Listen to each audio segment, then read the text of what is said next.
Leadership Alliance and co-chair of the Latino-Puerto Rican Diaspora Network.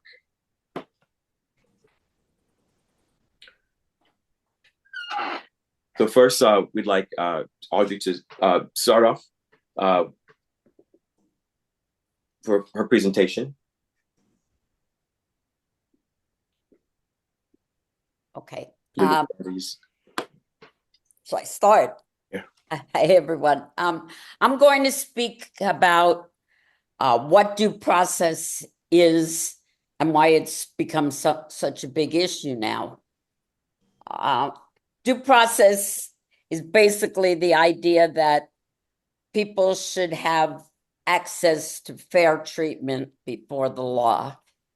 The main elements, there are really three main elements to due process, is the right to notice of the charges against you.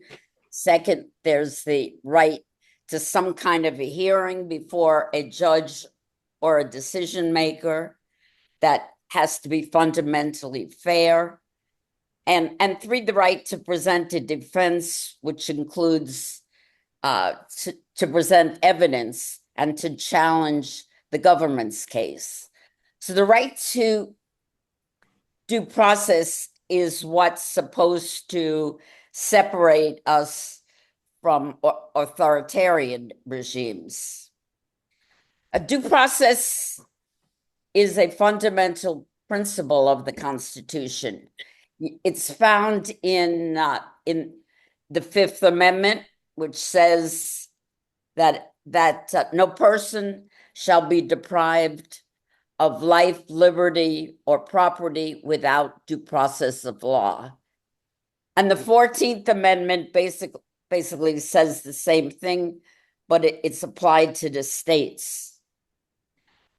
What's important for our discussion is that the due process clause refers to no person, not to no citizen. So until now, the courts have always held that anyone in the US, regardless of citizenship or immigration status, has the right to due process. But what qualifies as due process, meaning what process is due to a person, does vary depending on a person's legal status and circumstances. For example, there's an expedited process for removing undocumented migrants who are newly arrived at the border. They can be deported quickly without a hearing. While the main elements that I went through of due process are the right to know the charges, to present a defense, and to have a hearing before an impartial decision maker, there are additional rights that are sometimes considered part of due process, particularly in the criminal context. One is the right to a lawyer. Oh. While non-citizens inside the US have the right to an attorney, they're not provided one. So that often they have to go and defend themselves when they don't know their rights. Meaning that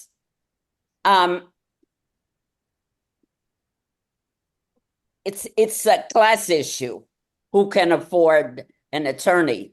But it was only in the 1960s that the Supreme Court said that criminal defendants have the right to be provided with an attorney if they can't afford one. So immigrants have the right to an attorney but are not provided one. Another kind of secondary right that's included in due process is the right to a speedy trial.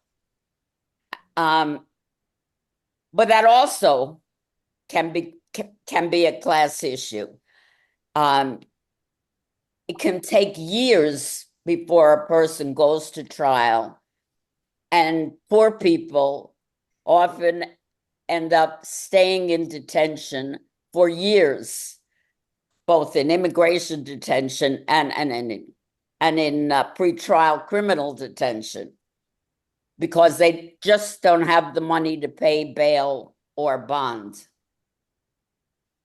So why is the issue of due process coming up now?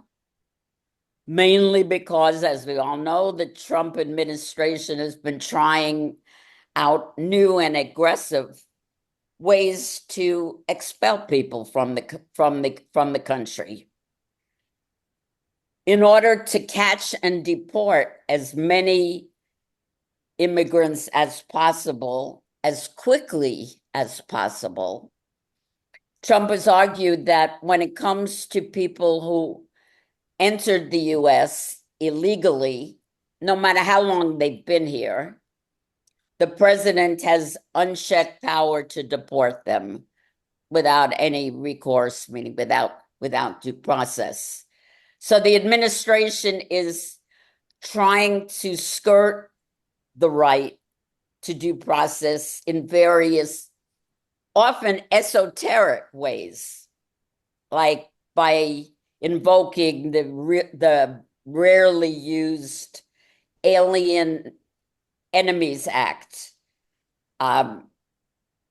which is what was applied to the Venezuelans who were sent to El Salvador.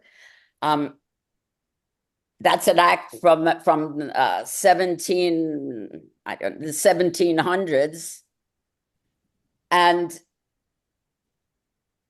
that to use it, there has to be a showing that there's an evasion. So what the administration has done is created this fiction of an invading criminal army, Tren de Aragua, that's working in conjunction with the Maduro regime in Venezuela to invade the US. Another one of the esoteric ways that the Trump administration is trying to get around due process is by invoking the really rarely used power of the Secretary of State, who's now Marco Rubio, to find an individual's behavior contrary to American foreign policy interests. And this is what was used against the Columbia student. It's being used, Mahmoud Khalil, against the Turkish woman. It's saying that that their anti-Semitism is hurting the US foreign policy. Now, of course, all of this is being challenged. I mean, I want to say again, the fact being contrary to foreign policy has been used very, very rarely, and usually when there's a diplomat or a politician involved.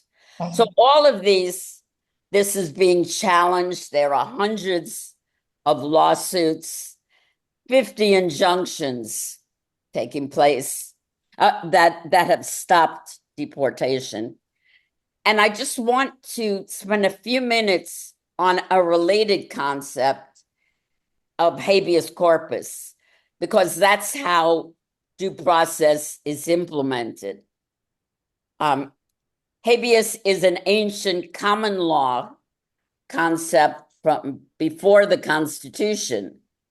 And it means that people who are in the government's custody have a right to challenge that status in a court hearing. Meaning the government has to produce the person for a hearing. And again, it's what's this habeas is what's supposed to separate us from authoritarian regimes where somebody can just be picked up and off of the streets and never heard from again. So the Supreme Court so far has held that anyone targeted for deportation who's within the US should be allowed habeas relief or should be allowed a court hearing before they're deported. Habeas relief has been used in the international students cases, and as that's again Mahmoud Khalil, and also in who've been sent. But let me just take him as an example. He was sent quickly from New York to New Jersey, then to Louisiana, where there was a more sympathetic judge, more sympathetic to the administration. Asking for habeas is demanding that, and that's happening up in New Jersey, that he be produced. It doesn't have to be physically. He can be produced virtually for the hearing in New York. It's also, habeas is also being used in the case of Abrigo Garcia, who was mistakenly sent to El Salvador, to the Salvadoran torture camp. So far, that's been unsuccessful, although the Supreme Court has asked that the administration facilitate his return for a habeas hearing.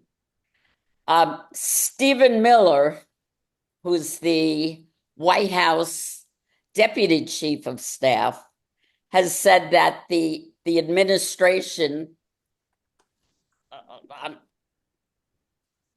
one second, that the administration is considering whether to suspend the right to habeas to immigrant cases. Suspending habeas would violate Article 1 of the Constitution, which has a suspension clause that says, and I'm just going to quote, the privilege of the writ of habeas corpus shall not be suspended unless, when in cases of rebellion or invasion, the public safety may require it. So this explains the administration's position that there's an invasion by criminal gangs in order to get around this habeas suspension clause. But still, according to the Constitution, only Congress and not the president can suspend habeas corpus. And that's happened rarely, I think 4 times historically. So 3 federal courts so far have ruled that there is no Venezuelan invasion. But about a week ago, in a really worrying case, a federal judge in Pennsylvania backed the use of the Alien Enemies Act to deport Venezuelan gang members. Eventually, this issue is going to end up in the Supreme Court, and we'll see what happens.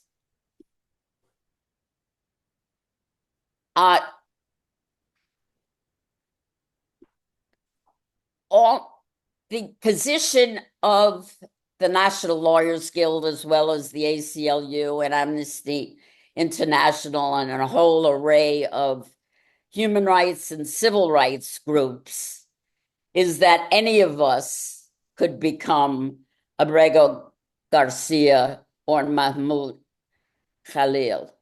Meaning that if Trump can get away with denying them the right to due process, he can eventually down the road deny it to any of us.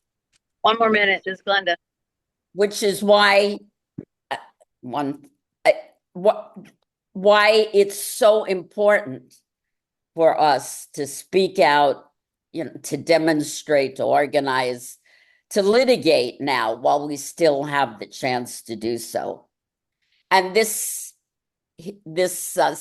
call now and this meeting is one step I see in that direction. Thank you. Thank you. Yes, thank you so much. Okay, next, let's hear from Patricia Bombelyn, workers' rights under attack, discussing workers' rights under attack, defending the right to organize.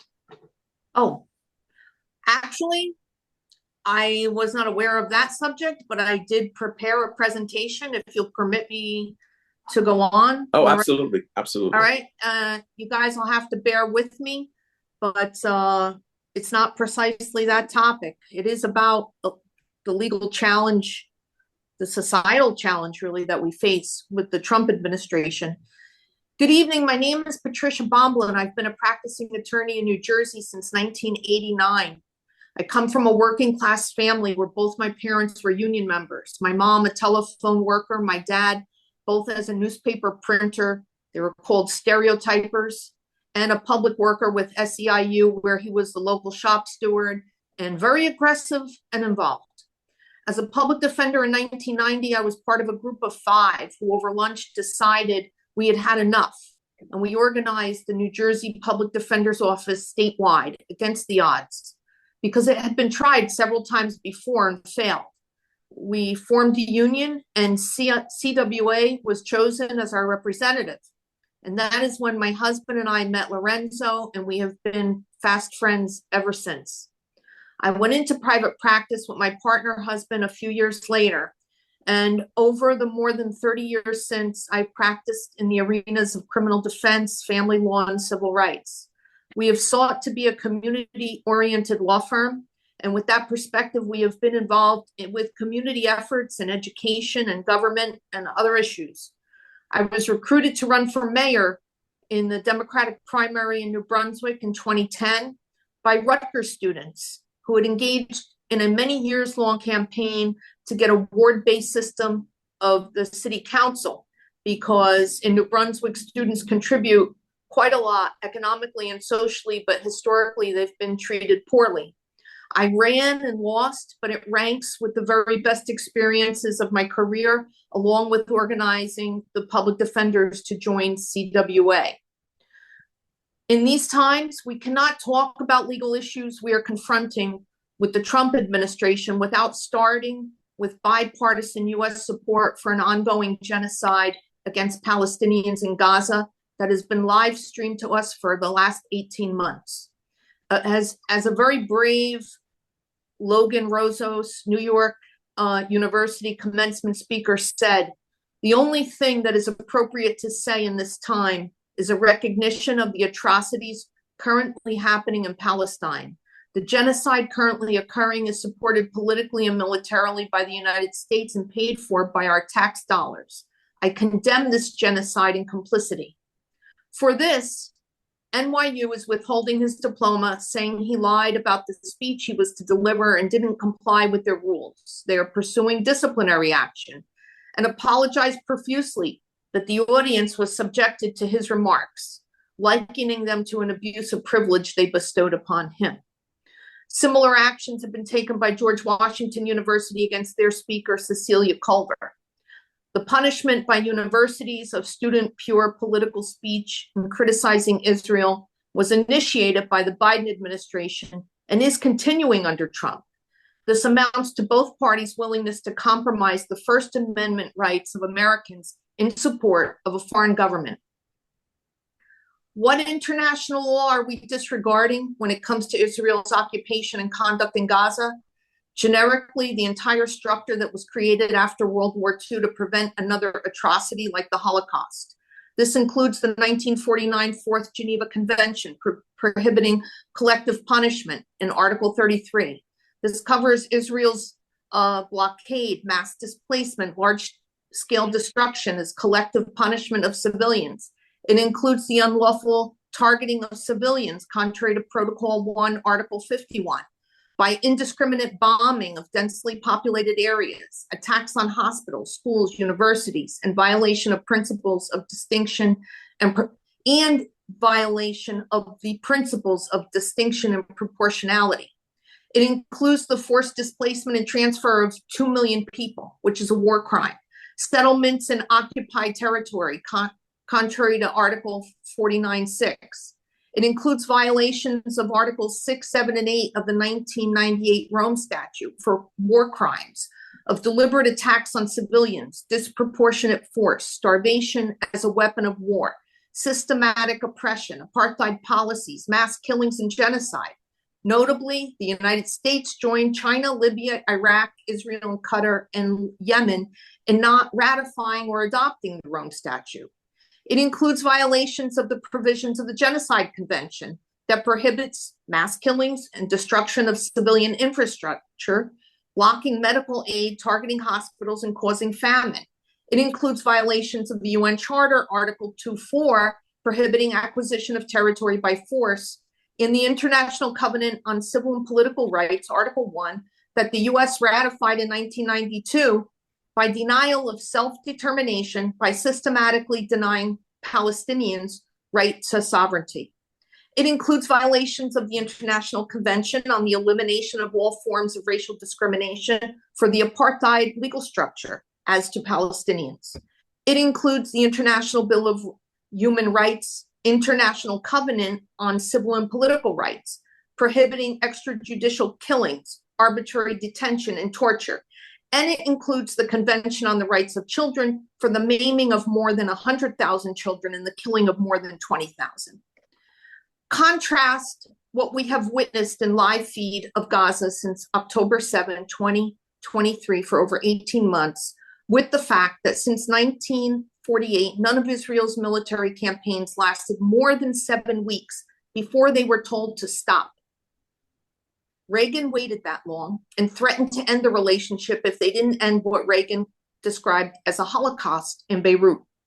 Now our government is occupied, with both Democrats and Republicans supporting not only the abandonment of international law, but both providing vigorous support for Israel's illegal conduct with money, bombs, US and Western intelligence, and UN vetoes.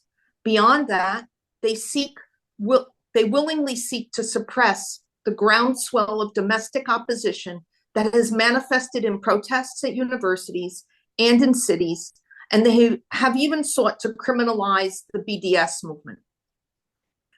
If all of this is the norm for both parties, then why should we be surprised and offended when Trump comes along and kicks the Constitution to the gutter?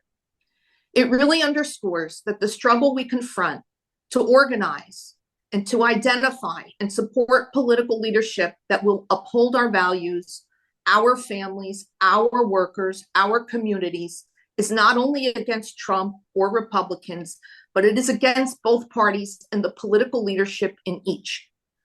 Democracy survives only when citizens actively defend its norms and institutions.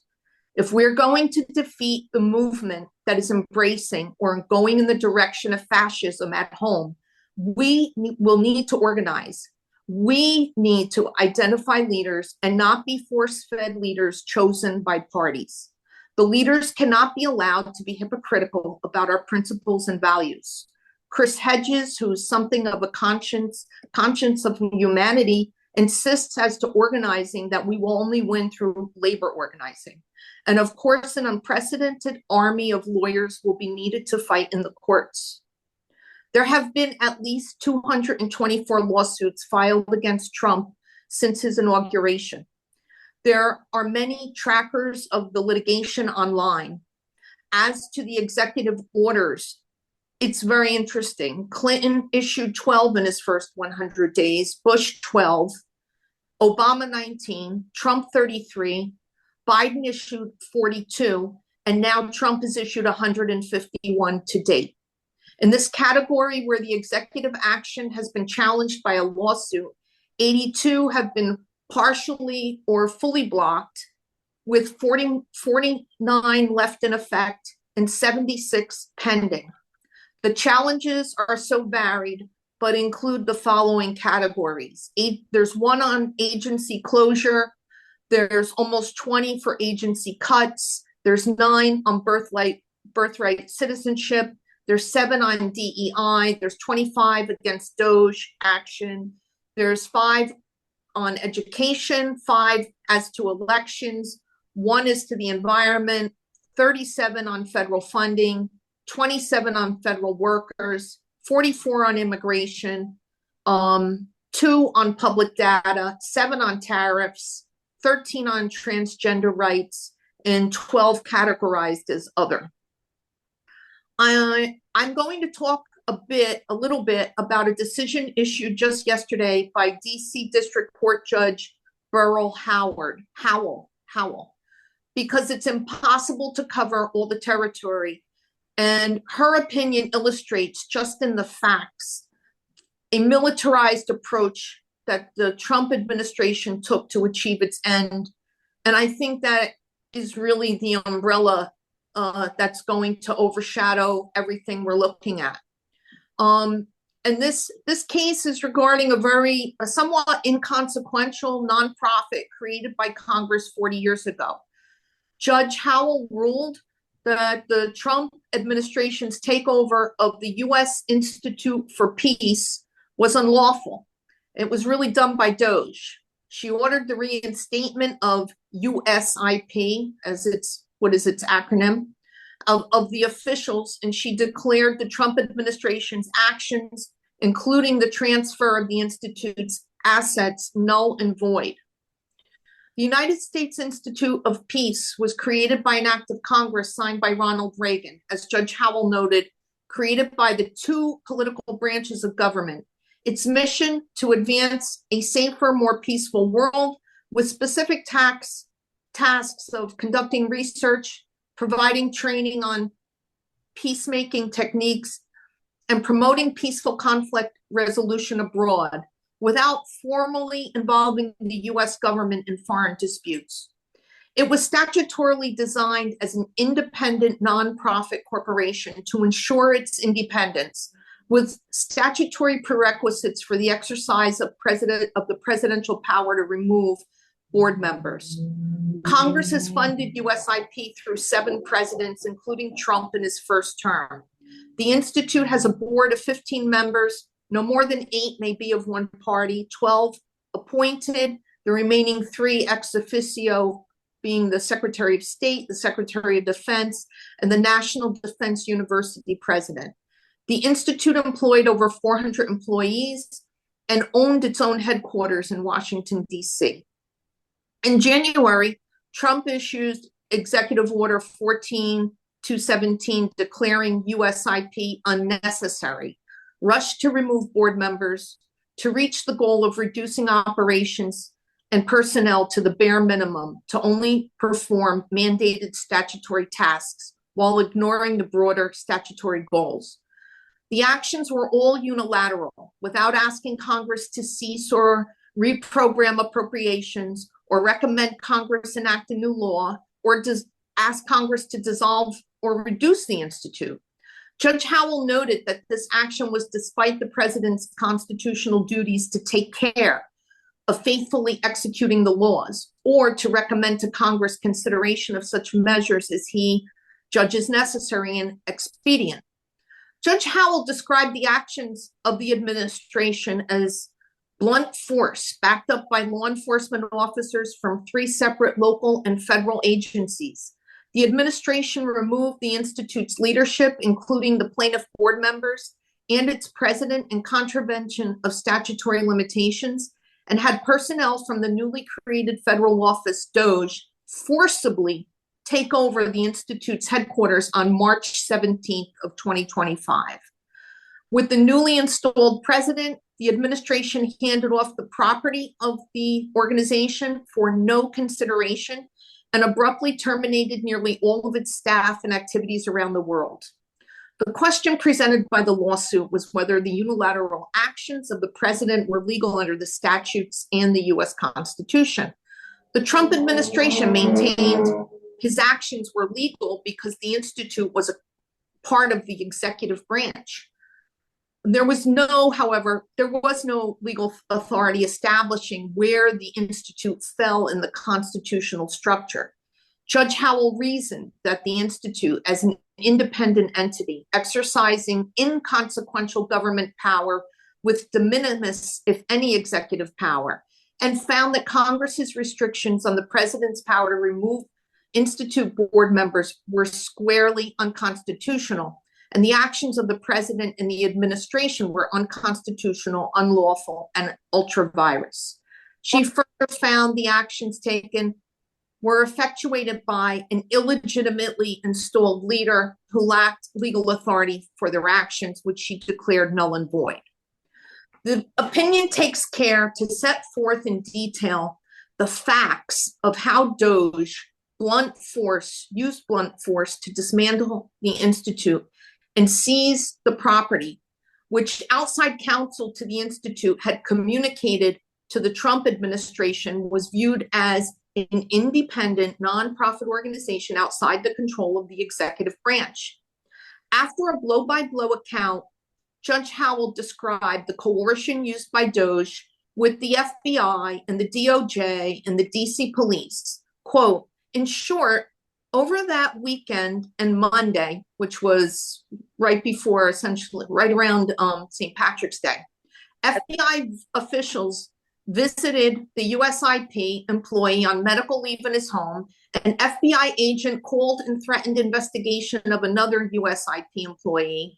The chief of the criminal division of the Department of Justice called outside counsel twice and threatened him with criminal investigation, and anyone who interfered with Doge accessing USIP physical premises and systems.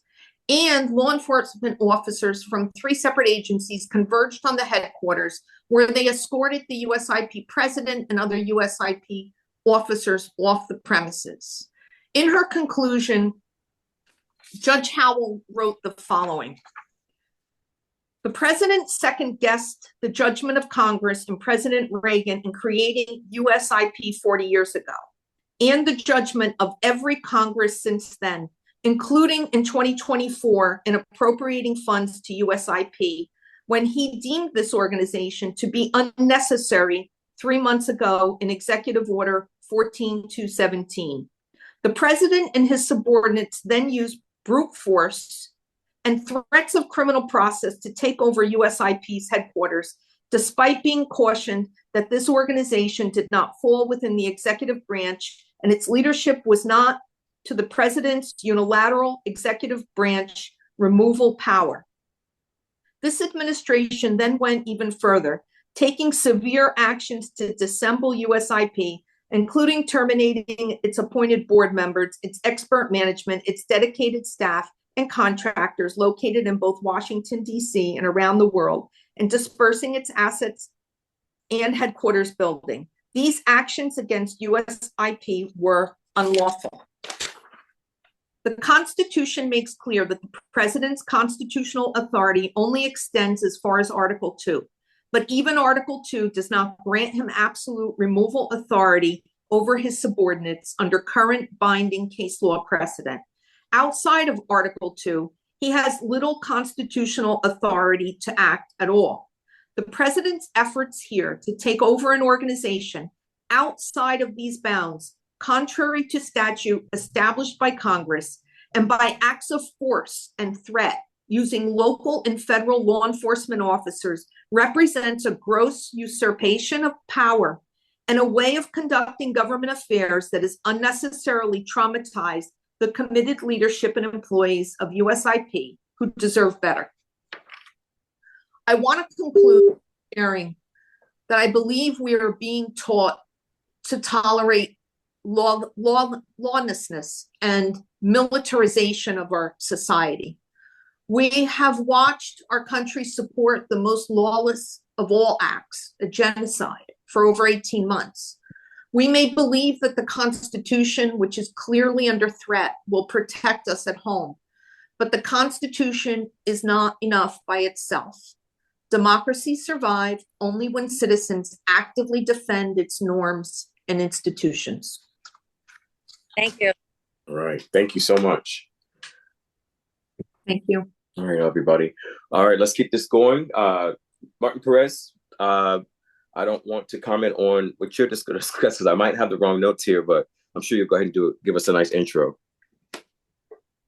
Yes, can you hear me? Loud and clear on this end. Okay. Good evening. Thank you for inviting me. It was glad to have the call of Lorenzo Cañizares, my friend for many years and comrade in arms. I'm glad to participate of any activity that he organizes. Lorenzo asked me to comment on issues of immigration. Were the areas of concern for the immigrants? I have been an advocate of immigration reform for most of my life. Presently I am the head of the Puerto Rican network, Diaspora network, and I've been working on issues of justice for immigrants most of my life. When the scary thing about the Trump campaign was that it was based on telling people to be scared of immigrants, that immigrants are criminals and they are here to change the society, meaning probably white society. And there's nothing more scary for immigrants in the United States that one of the things he says is that he promised that he was going to try to repeal the birthright of citizens. As you know, birthright citizenships provides that all individuals born in the United States soil are U.S. citizens, regarding of whether their parents are citizens.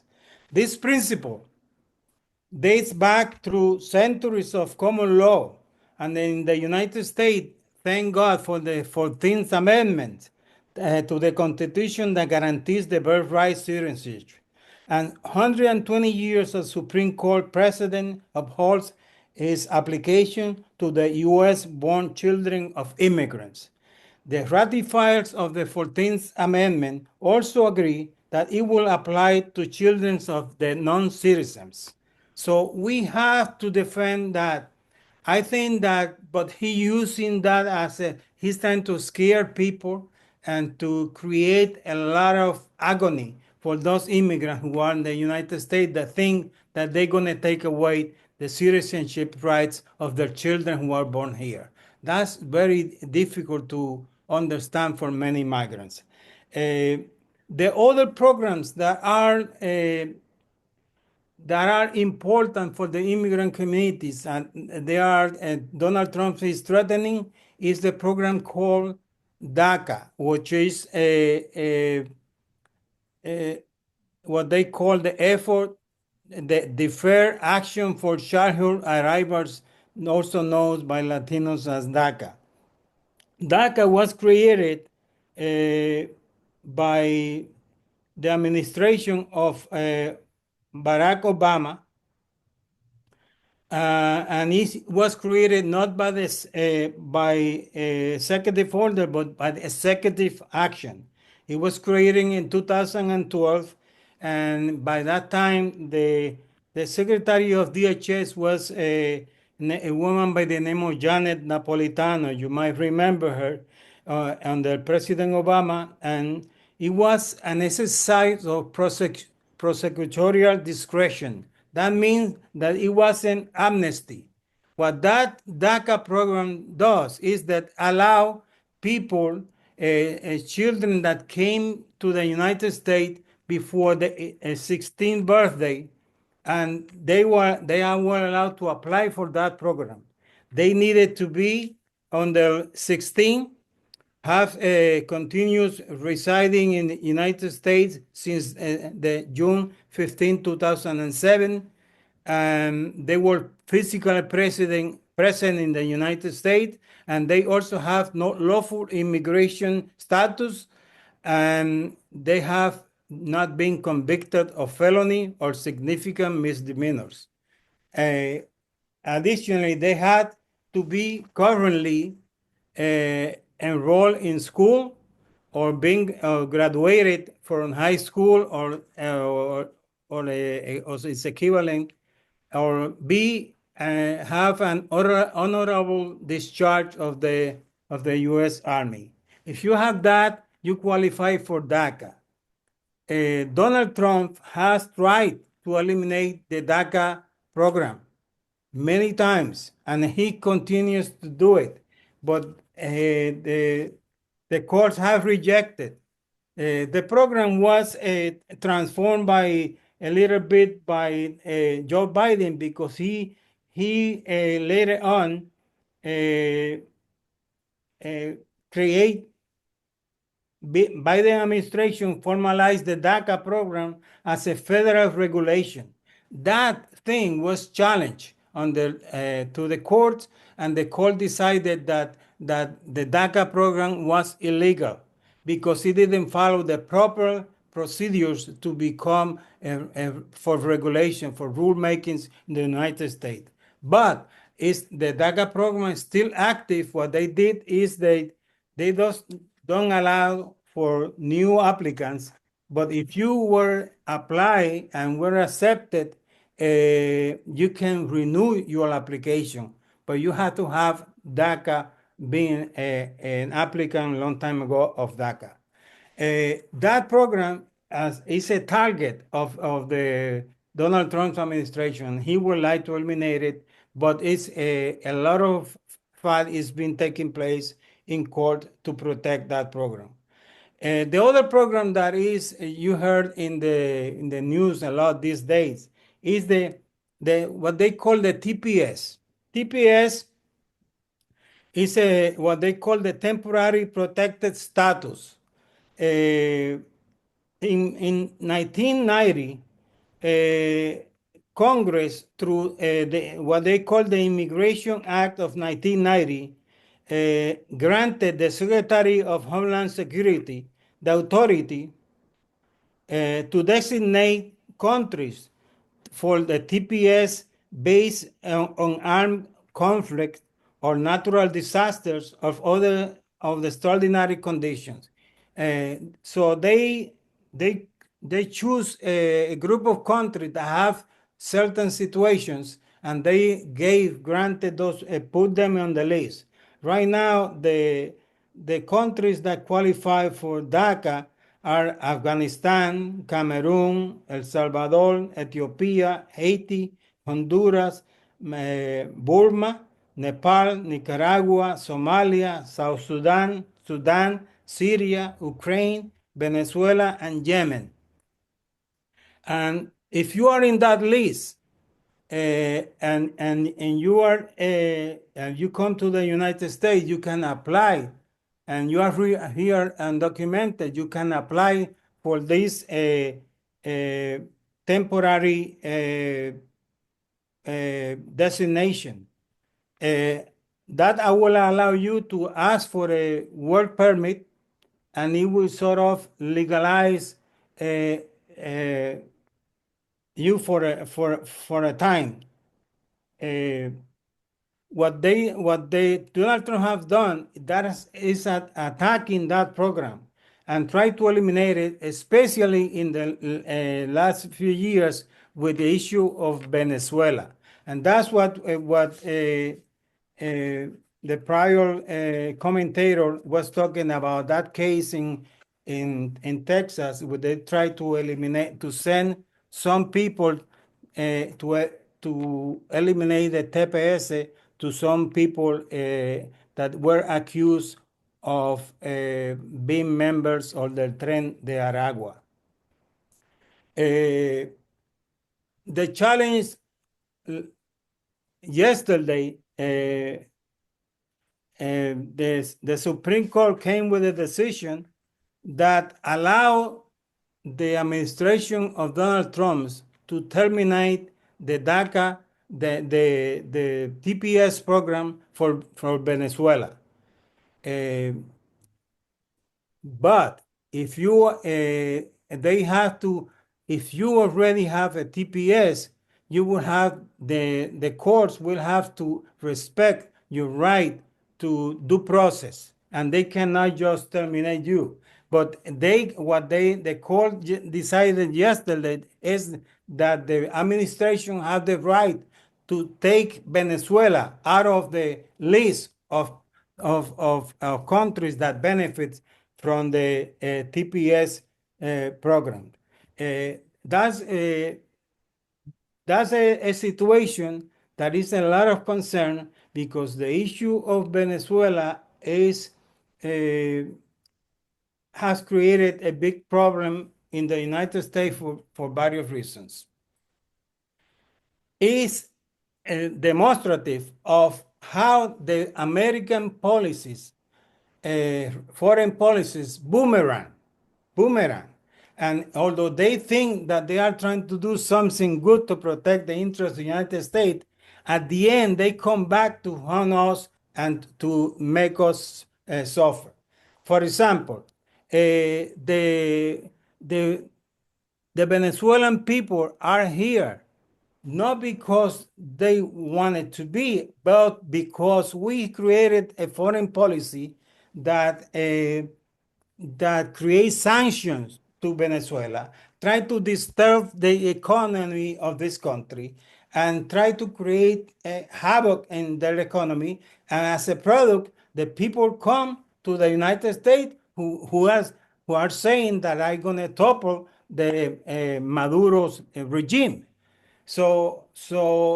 And some of the politicians of Venezuela has been arguing that if the United States doesn't topple Maduro, what is going to happen is that they going to inundate United States of people like those people from the Tren de Aragua, and those people are they going to fix. So they're using the immigrants, the Venezuelan immigrants, as a weapon to try to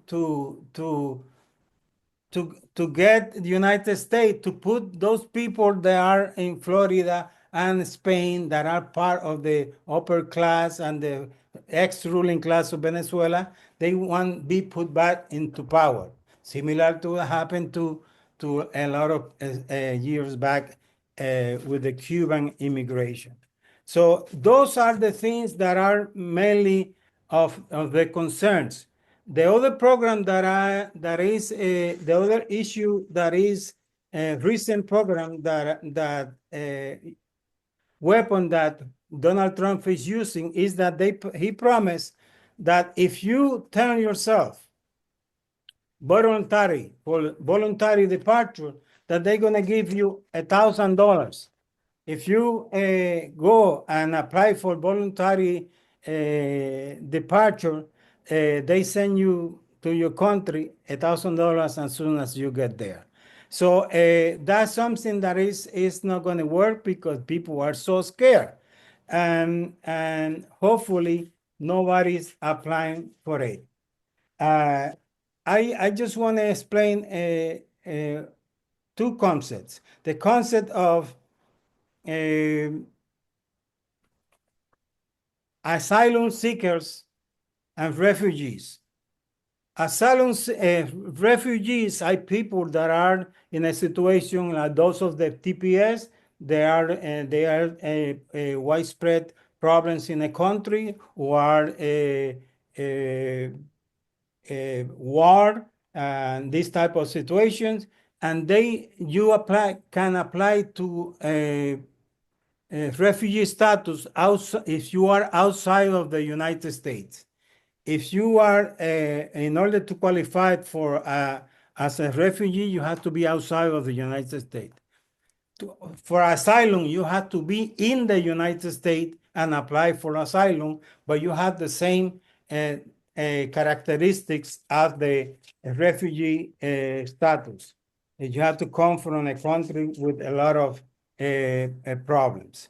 And the other situation is that we have to question ourselves is why is that we are trying to, as a country, to destroy our own economy, because those immigrants are the ones who has strengthen our economy in the United States. When you go to a Italian restaurant, I recommend that you go to the kitchen because you're gonna find out that Italians don't make pizzas. Mexicans do. Mexicans prepare pizzas.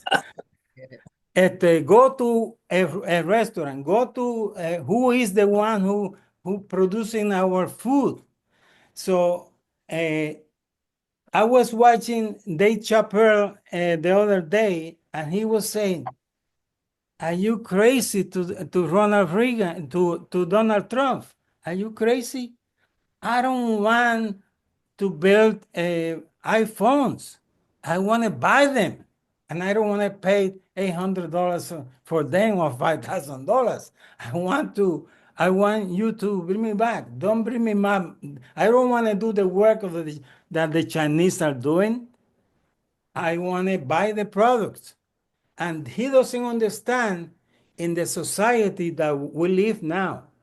This is a whole different society, and we're going to have to understand it. And I think that Donald Trump really doesn't understand the country that he's living in.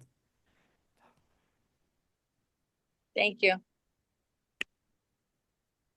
Well, yes, thank you to all of our speakers and your insights, very salient insights. We're going to go ahead and move on to our Q&A session, if that's okay. We're going to go ahead and grant 30 minutes for this. It's time to open the floor for questions. We'll encourage you to ask how these legal challenges impact our communities and what strategies we have to resist and fight back. First, we'd like to start with Audrey, if you don't mind. Our first question is for you. How has the National Lawyers Guild adjusted its legal strategies in response to increasing state repression against protesters? And you did speak on this a bit earlier when you're on your opening. Protesters, you mean foreign student protesters or protesters in general? I guess I can speak to both. Right. They're all being oppressed. One is a violation of First Amendment rights, and that applies to everyone, to U.S. citizen protesters, to green card holders, should apply to everyone here. The other one is international students, and what the guild has been doing is both going into court with individual cases and doing advocacy with students, especially even we have the guild is made up of lawyers, law students, paralegals, jailhouse lawyers, but we've had students who are able to represent people. Other students, law students, represent people in disciplinary hearings, because there have been hundreds of disciplinary hearings around the country because of pro-Palestine protests. So it's both. We've been representing people in the street who've gotten criminal charges.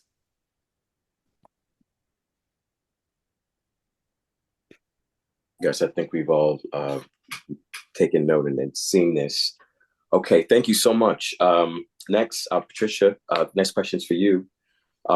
What are the most effective legal arguments workers can use when facing employer surveillance during union organizing?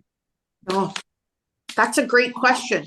And I know the lawyer who can answer that question off the top of his head. And I would say that it's pretty. I'm New Jersey. I know they can't do that, but I don't know in Florida. I know it varies state to state, and it's a problem.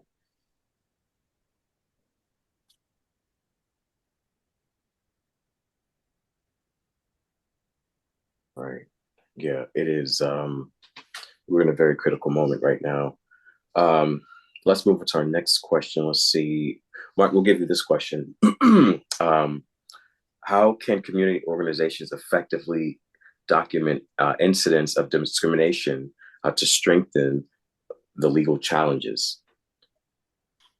Well, the key is organizing. Because, for example, the immigrants, there's 11 million of undocumented workers in the United States. Huh?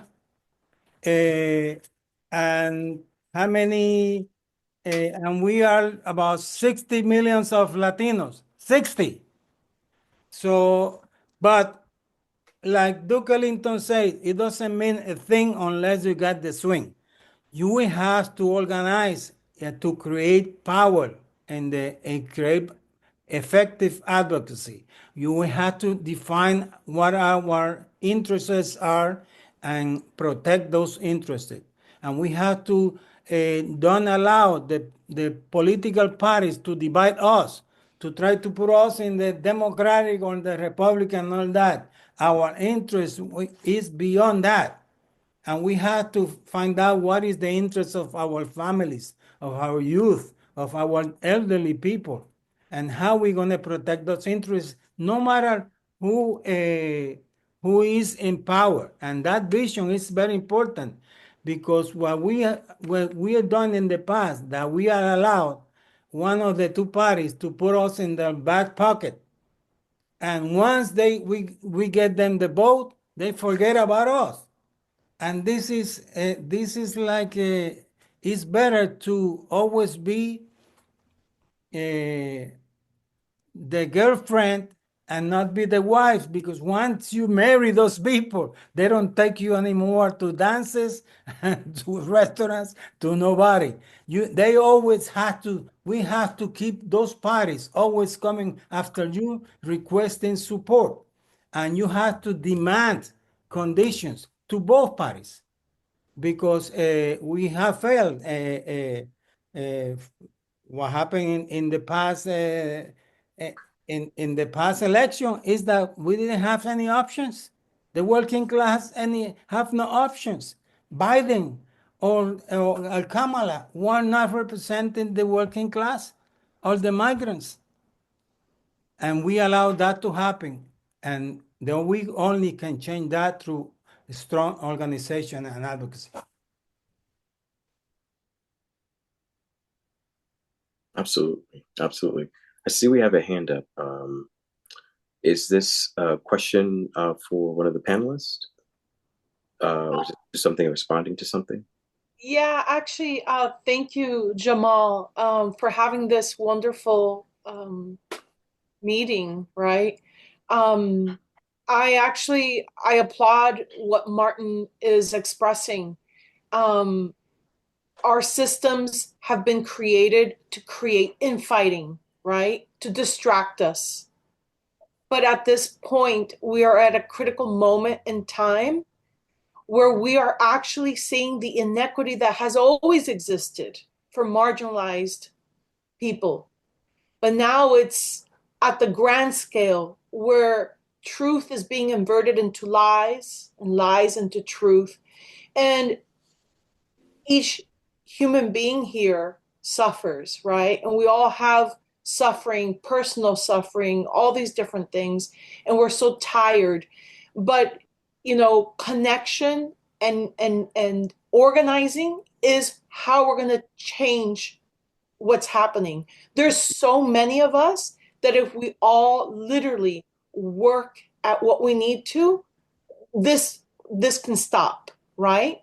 But that takes intentionality, that takes, right, extra work, emotional work. And so Martin, I love what you're saying. I want to connect with you. Everybody on this call, I put my email so I can connect with all of you, because that's literally what we need to do. We need to support ourselves emotionally so we don't harm each other when we're in spaces and create the same hierarchies that we're trying to fight against, right? The same power dynamics. We do it all the time. And so we literally have to come together, and each person has their gift of what they're able to share. And this is what we need to do, like band together, like the ants when there's water. Because if we don't do this, we're going to lose our democracy. And so thank you so much, Audrey. Thank you, Jamal. Thank you, Martin. Thank you, Patricia.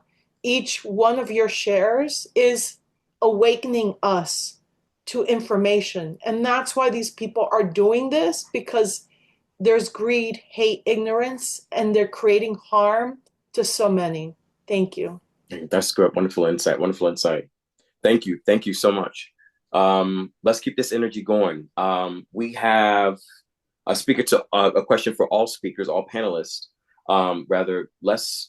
This one ask, and whoever wants to take this, go for it. Or you all want to take it, that's fine too. Are there recent legal precedents that could be leveraged to protect immigrants facing unlawful detentions? I think we kind of touched some of this, but if anybody wants to expound upon it.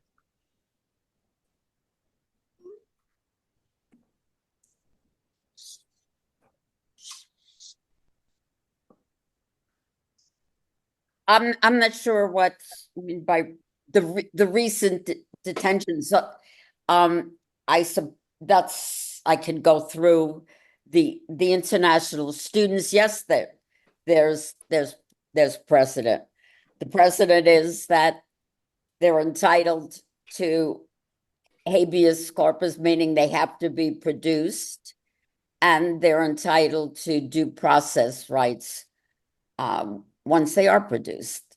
Actually, everybody except for people on the border have those rights, and there are all sorts of precedent for that. The real precedent is in Reagan's time to call for amnesty. I don't see any of your lawyers doing any of that. I don't see the ACLU. I don't see the unions. And amnesty could be a demand of the people who apparently are not those 60 million people that are Spanish that should be the first to do it. But help them. You're saying do it. This is the it. Amnesty. Amnesty is an deportations. Amnesty would have to be enacted by the legislature and approved by the president. And to be quite honest, it should have occurred during the first 2 years of Obama when he had the Congress, and it didn't occur. Right. That's the last time amnesty could have occurred, unless you had a Republican who was in favor, unless you had a Reagan Republican. But Obama, you could say that Reagan was more to the left of Obama than Obama. And that's the problem that we have. We are here today. We have been delivered up. Trump has been delivered to us, not by the Republicans. They really didn't want him. He's been delivered to us by the Democrats. The road has been paved. And here we are. And it's a huge challenge because the struggle, the organizing fight, is not just against Trump, Republicans. It's also against the Democratic Party, who thinks, they don't have to put on a primary, that they're going to force feed you who the candidate is. They're going to take Bernie out. You're going to play along. They're going to support genocide, and you better sit down and shut up. And everything in between that, because those aren't the only things. Bailing out banks instead of homeowners. We may have Obamacare, but we still have 4,000 or 5,000 people a day in medical bill bankruptcy land. They have failed. They have abandoned the values, the principles, and they have abandoned their base. And that got us Trump. And not all the people that support Trump are just like rabid fascists. They feel abandoned. And they were looking for somebody outside the game. And that's how he got a foothold. And I'll be very frank. Yeah, I think Trump was terrible first time around. He's way worse this time around. But we did ourselves no favors making him a martyr in the 4 years in between. The unleashing of lawfare against Trump made him a martyr. You know, they needed to keep the name Trump out of their mouth for those 4 years. Really. You know, maybe 2020 is hindsight, but I think it was a mistake, huge mistake. And what did they do in the meantime? What did Biden give us? I mean, it's been horrific. So the challenge is huge. Everything is hanging in the balance. And on some level, Trump is our reflection in the mirror. When the rest of the world looks at us, they see us like we see Trump. They see the United States. I mean, I think most of the people here know that. The United States treats the rest of the world really poorly. You know, we got our military feet on the ground in 80 countries. You know, it's a very ugly picture. And we're not changing with the times. We're not changing with demographics. We're not adjusting to new economic challenges. It's very scary. Indeed. Interesting enough, the last now that you speak about amnesty, which is something that is needed, but the last amnesty was done in 1986, and it was interesting, and it was a Republican president, Ronald Reagan, who passed an amnesty law and legalized the law granted legal status to nearly 3 million undocumented immigrants who had entered in the United States prior to January 1st, 1982. But since Ronald Reagan, we haven't have amnesty. We've been trying to pass what they call the Dream Act for 20 years.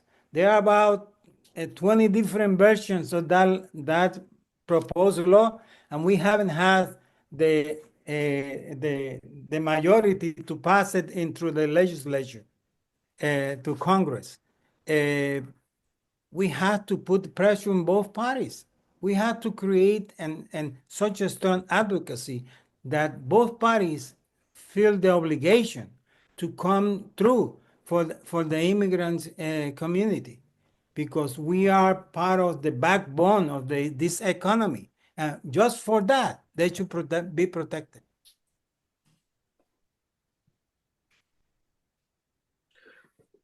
Yeah. You all definitely have some powerful responses, and I hope this is all well absorbed too. Next question. This is really something that, let's see, Audrey, you did answer this before. We were asking about the protections. You've really covered a lot. You've been very thorough, giving us this understanding about the protections in place for activists under the federal surveillance under the guise. Well, actually, you know what? I guess maybe can you touch on that a little bit more?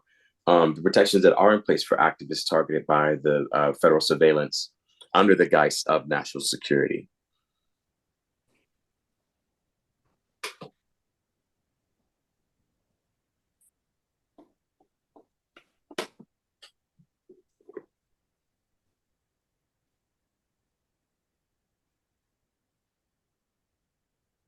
For whom is the question?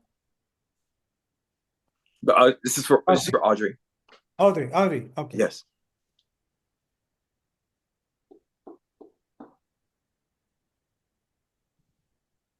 Well, the protection is the First Amendment, that you have the right to protest without being disciplined. The frightening developments that's happening now is that protesters are being labeled terrorists. It's particularly around Palestine solidarity and support for the Palestinian resistance. I don't know if people saw it, but the New York Times did an article about a front page article on Sunday about this Project Esther, which is the companion project from the Heritage Foundation on how to take down the Palestine solidarity movement. And that's to label everybody part of the Hamas support network, which means that kind of justifies being expelled, being suspended, being fired from your job if you're around terrorists. So what has to happen? The way to fight it is both in the courts and in the street. You know, the litigation will continue, but it's really important to organize folks in the street on these issues.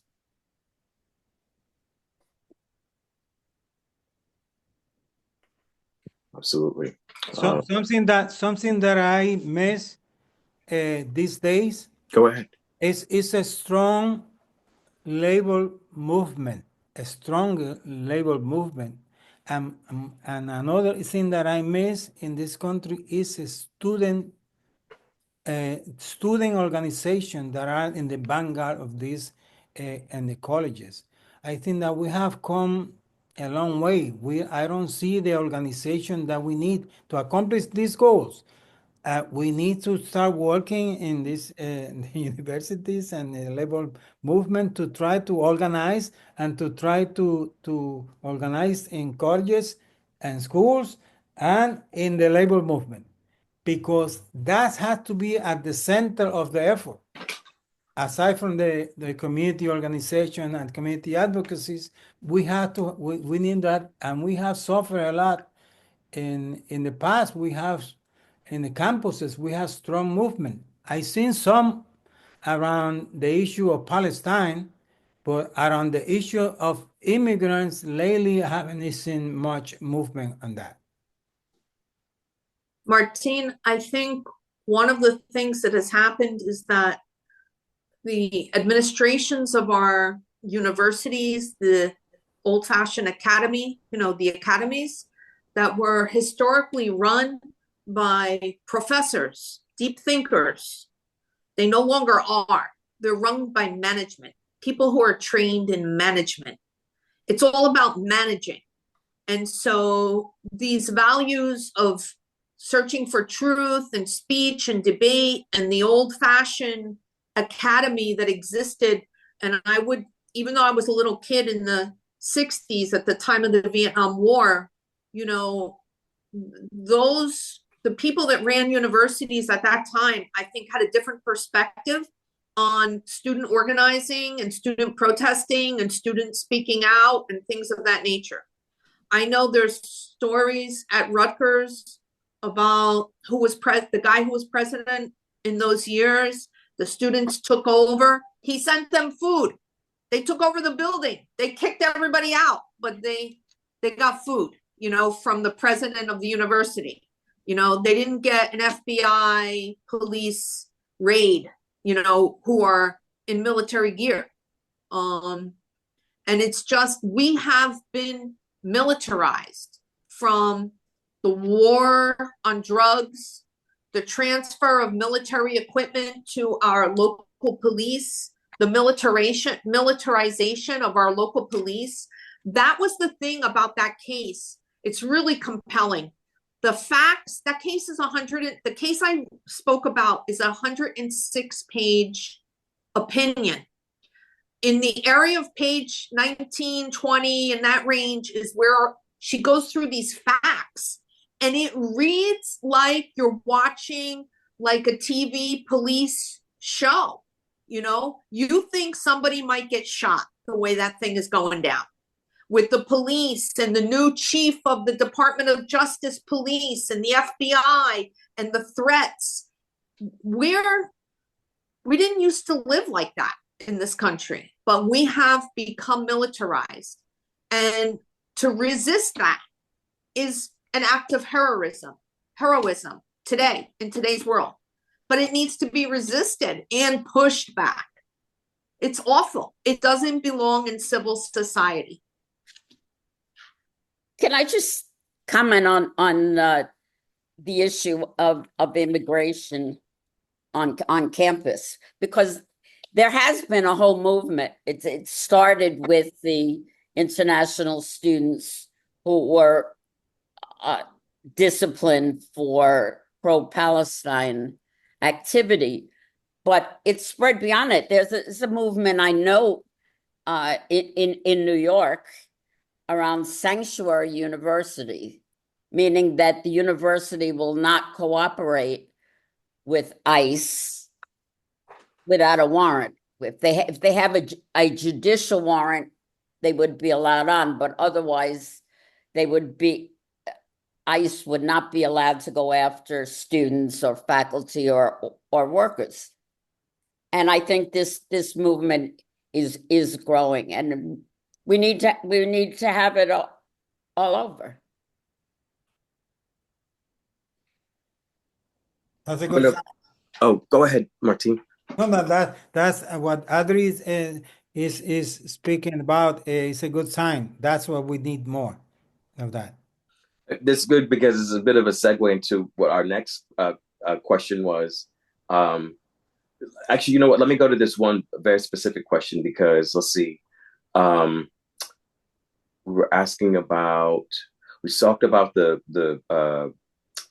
I believe did I ask Patricia, did I ask you about the forced arbitration clauses, or did we discuss those about the right to collective bargaining? You're asking me about workers' rights issues, and it's really not my bailiwick. Okay. Might even know better than me. Okay. And Lorenzo himself probably knows more than me about as a union organizer, because so many union organizers are just like, over years they become lawyers themselves, Right. Yeah. Lorenzo, is that something you want to take up? That question? Since that's you feel that may be more in your wheelhouse. That question was asking about how can workers legally resist forced arbitration clauses that undermine their right to collective action? Are workers what? I can take that one, Jamal. Okay. Yeah, let Carolina. Yeah. That's So perfect. some of our unions have started talking about some ways to push back. One of those things that we're trying and we're starting to do here in Florida is, even though we're a right to work state, we are starting to draft language to push back on the no strike rule if the employer agrees on particular circumstances. Like, for example, if the Medicaid cuts pass, we are having some employers that are agreeing to strike that clause from the contracts and to allow strikes to happen. So that's one thing. There's a few others where we are actually starting to negotiate in a more aggressive way. Like, for example, opening bargaining with a strike approval from with a strike vote already at the table, to exert more pressure. We're starting to write clauses also about immigration and disclosing immigration status on our contracts. So there are a few ways where we are, with the aid of lawyers, but we are starting to explore different ways of protecting our workers. There's the percentages or the ratios of immigrant workers are very high on education, on the healthcare environment as well, but also as we all know, in construction, in agriculture, there's immigrant workers all over the place, and if we don't do enough to protect our workers, then that's going to spread like wildfire. So yes, I wrote that question. I was hoping that we would take the conversation a little bit over there, because we do have to push back, and many of us in the call and in the organization are either members or supporters of the labor movement. We have one question Patricia put in the chat, which is relevant to what we're talking about. I think she asked, Florida is known for its conservatism. How do progressive groups like ours exist with the ultra conservative in Florida? I can answer that. I wrote about it in the chat, and basically in the whole big picture, in my humble opinion, we're barely surviving. But we are now very aware, that if we allow to be divided, then all of us are going to perish. So there is a concerted effort. I think Carolina before in the chat put it succinctly, to organize and solidarity, to work in conjunction. This forum, in spite of considering the issue, which have had many more people, in all fairness, tonight there were Zoom meetings all over the place. I myself, I was supposed to be two other Zoom meetings, and still we got all together around 30 people that came. But what is important of all this is that all of these organizations that were listed on the flyer are trying to make an effort to work together to be able to create an organizations that will have the reach and the power to be able to do this. One thing that we need to check up is the whole deal of being, Martin mentioned that before, of the question of being in control of the two parties, because the two parties basically dance to the same music, and that music is not our music, and we need to create our music with other people, and I will say with labor. We need to create a strong ties with labor.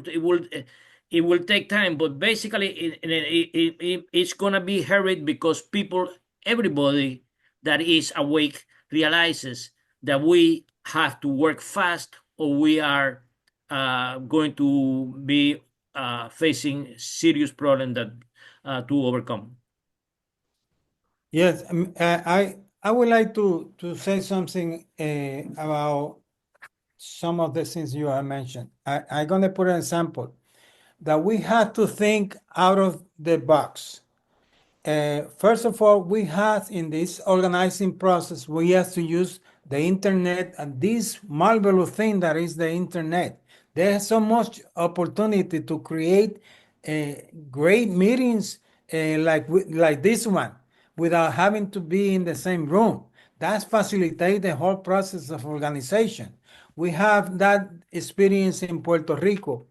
in Puerto Rico, for many years, for 100 years, that's been dividing us as in parties that are formed by the preference for Puerto Rican status, and they are parties that believe in statehood, others that believe in Commonwealth, and others that believe in independence. But in that process, what have developed is that the really true parties is the corrupt parties. A two-party alliance, they take turns and in the control of the government of Puerto Rico, and they are basically corrupt. That represent the interest, the people who do business with the state, the people who benefit from the colonial status of Puerto Rico and all that. So we got together and we created this party called Movimiento Victoria Ciudadana, and we have put together a new party in which we say you can be here, you can be pro statehood, be here. You can be pro Commonwealth and be here. You can be independentista, but you have to be anti-corruption, and you have to agree that the status of the present situation of Puerto Rico is a colonial. Puerto Rico is a colonial status that must end. That we had to sit down in the United States and renegotiate the relationship, and try to and go together as a group and call for a constitutional convention in which we decide.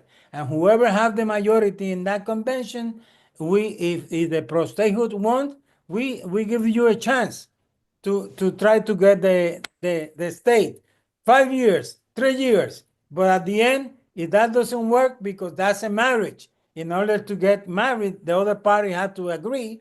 So we had to move to another alternative. So we are trying to have a different discussion to incorporate the youth in that process. And we were able to create a substantial party. We are in the process of organization. Last Sunday, we have the reorganization meetings. We are trying to lend experience. We create an alliance between our party and the Partido Independentista, and we almost won the governorship. So we are trying to think out of the box. That's why important things in the United States, like the Bernie Sanders movement, has to be nurtured. But I don't know what happened to that. I would like to hear your opinion about what happened to that. Where is that stance? Partido, the Family's Party, and how are we going to create a unity among all these different groups to try to create alternatives for the people? I think that you all, this has been excellent. You all, the panelists, the questions, everyone's participation. One thing I'll say is that I think political education has to play a big part in what we do as all of our organizations. So we need to really strengthen that, because that's the only way that our young people, and not just the young people who aren't involved, that's the only way they're going to know. So let's move to our closing remarks, if we may. We'll go ahead and get Gabe in here to do our closing remarks to take us home. Right. Thank you to our speakers for sharing their insights and strategies for navigating these critical legal issues. And thank you, everybody, for attending and being part of this conversation. The present legal limbo that we are living under clearly demonstrates how seriously flawed, fragile, and antiquated the U.S. Constitution really is. This is especially the case with congressional impeachment. Qualifications for remaining in office must be held to a far higher standard than mere popularity alone. And that is just a small part of the problem, as the truth is the entire document has been conceived for the express purpose of keeping the rabble under control. And we are the rabble. We need a constitutional reform with a new outlook that conceives of the president and our politicians as public servants who are required to not only be law-abiding citizens, but enforce existing laws under penalty of immediate removal from office. We need real democracy where there is majority rule, where large money donations are replaced by government financing, and where people everywhere under the American flag have equal rights and equal power, including the right to representation and the inalienable right to vote. Exposing the sham of American democracy and demanding the real thing must be our clarion cry, because the game is designed for us to lose. Without these changes, we will always lose at a time when failure is not an option, because our very existence as a species on this planet is at stake. Again, I want to thank you on behalf of the Labor Community Alliance. The fight against systematic oppression is a collective effort. Stay engaged, stay informed, and stay organized. Connect with the Labor Alliance of South Florida to learn more about upcoming actions and how to get involved. Together, we can push back against injustice and build a future rooted in equality and dignity for all. Thank you and good night. Thank you, Gabriel. Thank you. Keep up the good fight. Good night, everyone. Peace. Good night, brothers. Good night, sisters. Right. Wonderful. Good night. Good night, everyone. Good Good night. night, everyone. Excellent job. Great presentation. Good night. Thank Excellent you. job. Thanks, everyone. Thanks for Bye-bye. your time. Essential workers, give yourself a pat on the back. Bye, Patty. Yay. Bye, Audrey. Bye, Mark.